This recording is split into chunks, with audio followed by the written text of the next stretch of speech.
നമസ്കാരം, കൊട്ടാരക്കര മീഡിയയിലേക്ക് സ്വാഗതം.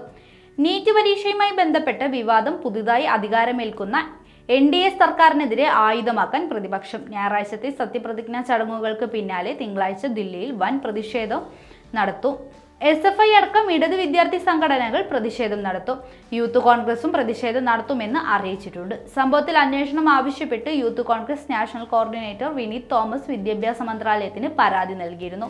വിവിധ ഹൈക്കോടതികളെയും വിദ്യാർത്ഥികൾ സമീപിച്ചിട്ടുണ്ട്. അതേസമയം നീറ്റ് പരീക്ഷയുമായി ബന്ധപ്പെട്ട് ഉയർന്ന വിവാദങ്ങളിൽ വിശദ പരിശോധന നടത്താനൊരുങ്ങി കേന്ദ്ര വിദ്യാഭ്യാസ മന്ത്രാലയം. ഇതിന്റെ ഭാഗമായി NTA-യിൽ നിന്ന് വിദ്യാഭ്യാസ മന്ത്രാലയം വിവരങ്ങൾ തേടി. എന്നാൽ വീണ്ടും പരീക്ഷ നടത്തേണ്ട സാഹചര്യമില്ല എന്നാണ് NTA മന്ത്രാലയം അറിയിച്ചിരിക്കുന്നത്. നീറ്റ് പരീക്ഷയിൽ അട്ടിമറി ഉണ്ടായിട്ടില്ല എന്ന് ഇന്നലെ NTA വിശദീകരിച്ചിരുന്നു. നീറ്റ് പരീക്ഷാ വിവാദത്തിൽ NTA വിശദീകരണം അംഗീകരിക്കാതെ മുന്നോട്ട് പോവുകയാണ് വിദ്യാർത്ഥികൾ. ഒരേ സെന്ററിൽ നിന്ന് പരീക്ഷ എഴുതി 6 വിദ്യാർത്ഥികൾക്ക് മുഴുവൻ മാർക്ക് കിട്ടിയതിൽ അന്വേഷണം വേണമെന്ന് വിദ്യാർത്ഥികൾ ആവശ്യപ്പെട്ടു. ഇന്നലെ നടന്ന NTA നൽകിയ വിശദീകരണത്തിൽ അട്ടിമറി നടന്നിട്ടില്ല എന്നാണ് വ്യക്തമാക്കുന്നത്. സംഭവത്തിൽ വ്യക്തത തേടി സുപ്രീം കോടതിയെ സമീപിക്കാനാണ് തീരുമാനം.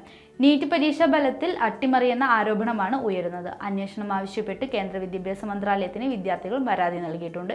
67 പേർക്ക് 1ാം റാങ്ക് ലഭിച്ചതും ചില വിദ്യാർത്ഥികൾക്ക് ഗ്രേസ് മാർക്ക് നൽകിയതിലും അട്ടിമറി ഉണ്ടായിട്ടുണ്ട് എന്നാണ് ആരോപണം.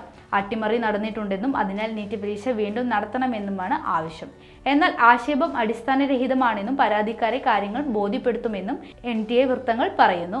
രാജ്യത്തെ ഏറ്റവും പ്രധാനപ്പെട്ട മെഡിക്കൽ പ്രവേശന പരീക്ഷയായ നീറ്റുമായി ബന്ധപ്പെട്ട് ഗുരുതര ആരോപണമാണ് ഉയരുന്നത്. ഫലം പ്രഖ്യാപിച്ചപ്പോൾ 67 പേർക്ക് 1ാം റാങ്ക് ലഭിച്ചതാണ് പ്രധാന ചർച്ചയാകുന്നത്. ഇതിൽ 6 പേർ ഒരേ സെന്ററിൽ നിന്ന് പരീക്ഷ എഴുതിയവരാണെന്ന ആരോപണവും പരാതിക്കാർ ഉന്നയിക്കുന്നു. എന്നാൽ 1ാം റാങ്ക് ലഭിച്ചവരിൽ 47 പേർക്ക് ഗ്രേസ് മാർക്ക് നൽകിയെന്നാണ് NTA പറയുന്നത്.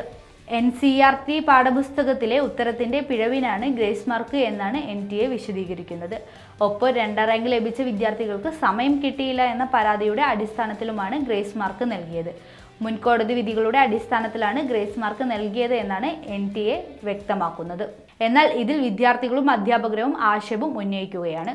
കേരളത്തിൽ നിന്നും ഉത്തരേന്ത്യയിൽ നിന്നും അടക്കം വിദ്യാർത്ഥികൾ പരീക്ഷയിൽ അട്ടിമറി ആരോപിച്ച് സാമൂഹിക മാധ്യമങ്ങളിൽ വ്യാപകമായ പ്രചരണമാണ് നടത്തുന്നത്. ആക്ഷേപം വിദ്യാഭ്യാസ മന്ത്രാലയവും പരിശോധിക്കുന്നുണ്ട്. എന്നാൽ ഉയരുന്ന ആക്ഷേപങ്ങളിൽ അടിസ്ഥാനമില്ല എന്നും അട്ടിമറി നടന്നിട്ടില്ല എന്നാണ് NTA വ്യക്തമാക്കുന്നത്.